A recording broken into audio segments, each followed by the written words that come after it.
حضرت آدم علیہ السلام سے لے کر عرب میں قریش کے زمانے تک عبادت کا مرکز بنا رہا۔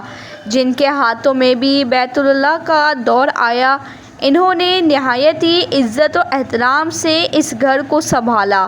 اگر حالت کی گردش سے بیت اللہ کو کوئی نقصان بھی پہنچا تو انہوں نے اس گھر کی بار بار تعمیر کروائی۔ وہیں دوسری طرف مخالفین اور دشمن دین کی طرف سے کعبہ شریف کی حرمت اور عزت پامال کرنے کی کئی مرتبہ کوشش کی گئی، لیکن وہ اس میں کامیاب نہ ہو سکے اور ذلیل ہو گئے، کیونکہ اس گھر کی ذمہ داری کا ذمہ خود اللہ تعالیٰ نے لیا ہے۔ ایسی ایک مثال اصحاب فیل کا واقعہ ہے۔ جب یمن کے ایک بادشاہ جس کا نام ابرہہ تھا، اس نے سینا میں ایک گرجا گھر تعمیر کروایا تاکہ عربی لوگ حج کرنے کے لیے مکہ کے بجائے یہاں آئیں اور وہ اس طرح مال کمائیں، لیکن عربوں کو اس پر طیش آ گیا، لہٰذا ایک فرد نے اس گرجے میں گندگی پھیلا دی۔ ابرہہ کو شدید غصہ آیا اور قسم اٹھائی کہ وہ کعبہ کو نقصان پہنچائے گا۔ اس نے لشکر تیار کیا اور بڑے بڑے جنگجو ہاتھی لے کر مکہ کی طرف روانہ ہوا۔ اس وقت مکہ کے سردار جناب عبد المطلب تھے۔ یہ حضرت محمد صلی اللہ علیہ وآلہ وسلم کے دادا ہیں۔ عبد المطلب نے اس موقع پر فرمایا تھا کہ اس گھر یعنی بیت اللہ کا ایک مالک ہے اور وہ خود اس کی حفاظت کرے گا، لہٰذا جب ابرہہ لشکر سمیت مکہ کے باہر پہنچا تو اللہ تعالیٰ کے حکم سے سمندر کی طرف سے پرندوں کی فوج روانہ ہوئی۔ ہر پرندے کے منہ میں پتھر تھے اور پرندوں نے ابرہہ اور ابرہہ کے لشکر پر پتھر کی بارش برسانا شروع کر دی، لہٰذا ایک ادنا سا پرندہ ابابیل نے ابرہہ کا پورا لشکر تباہ کر دیا۔ اس واقعے نے لوگوں کے دلوں میں خانہ کعبہ کی اہمیت کو کھل کر ثابت کر دیا۔ 600 عیسوی میں اسلام کی آمد کے بعد مسلمان حضرت محمد صلی اللہ علیہ وآلہ وسلم کی قیادت اور امامت میں یکجا ہو گئے اور کعبہ شریف مسلمانوں کا قبلہ قرار پایا، جس کا زندگی میں ایک بار حج کرنا فرض کیا گیا۔ اسلامی حکومت خلفاء کے زمانے میں مزید وسیع ہوتی چلی گئی اور مکہ کی اہمیت پوری دنیا میں واضح ہو گئی اور تمام لوگ حج کے موقع پر آیا کرتے، لیکن پھر اللہ کے اس مقدس گھر کو خود مسلمانوں نے زمین بوس کرنے کی کوشش کی۔ دراصل سال 61 ہجری میں جب امیر معاویہ کا بیٹا یزید بن معاویہ عراق اور شام کا خلیفہ بن کر بیٹھا تو رسول اللہ صلی اللہ علیہ وآلہ وسلم کے نواسے امام حسین نے یزید کے ہاتھ بیعت سے انکار کر دیا۔ چنانچہ یزید نے 61 ہجری محرم الحرام کے مہینے میں امام حسین کو آپ کے پورے خاندان سمیت میدان کربلا میں شہید کر دیا۔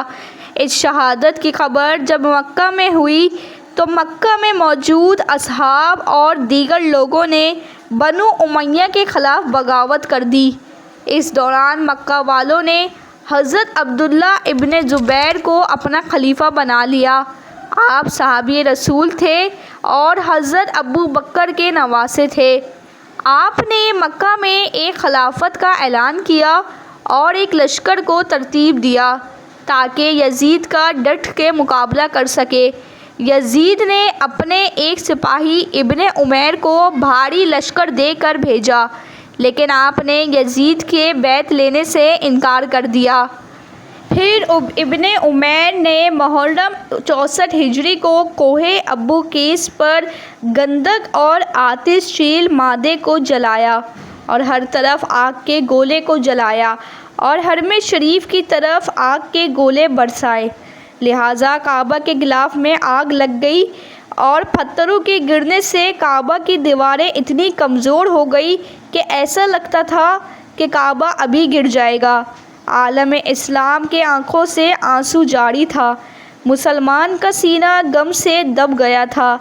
بہرحال خانہ کعبہ کو دوبارہ قائم کیا گیا اور 2 دروازے بنائے گئے۔ کعبہ کی دیواروں کو چونا اور تانبے سے بنایا گیا۔ اس کے بعد عبداللہ بن زبیر کی خلافت مکہ میں 9 سال تک قائم رہی، یہاں تک کہ بنو امیہ کا ایک ظالم حکمراں جس کا نام ملک بن منان تھا، حکومت کے نشے میں چور ہو گیا اور عبداللہ بن زبیر کو باغی قرار دے کر اس نے مکہ پر حملہ کرنے کا حکم دیا۔ اس نے اپنے ظالم گورنر حجاج بن یوسف کو لشکر دے کر مکہ بھیجا۔ حجاج بن یوسف نے بیت اللہ پر توپوں اور گولہ باری شروع کر دی۔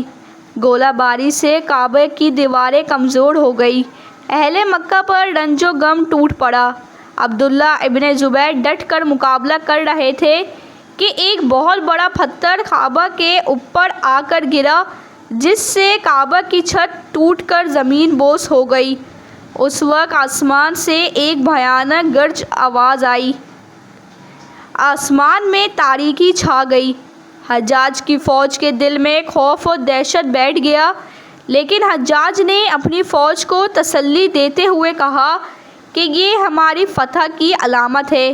یہ کہہ کر اس نے اپنے ہاتھ سے پتھر پھینکنا شروع کر دیا۔ اس دوران حضرت عبداللہ ابن زبیر کو شہید کر دیا گیا۔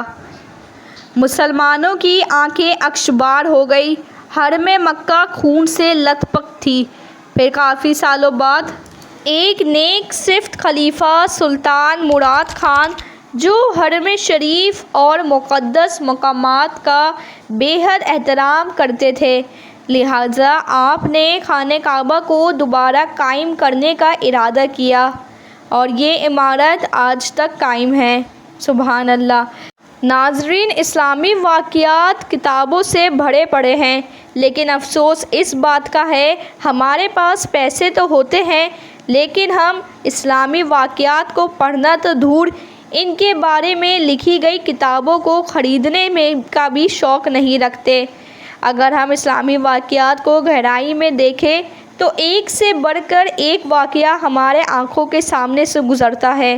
میری آج کی ویڈیو بنانے کا مقصد یہ ہے کہ جس خانہ کعبہ کو ہم اتنی خوبصورت اور پیاری شکل میں دیکھتے ہیں اور ہر سال حج کرنے کی دعا کرتے ہیں کہ اللہ تعالی ہمیں بھی توفیق دے، ہم بھی اس کے گھر کو دیکھیں۔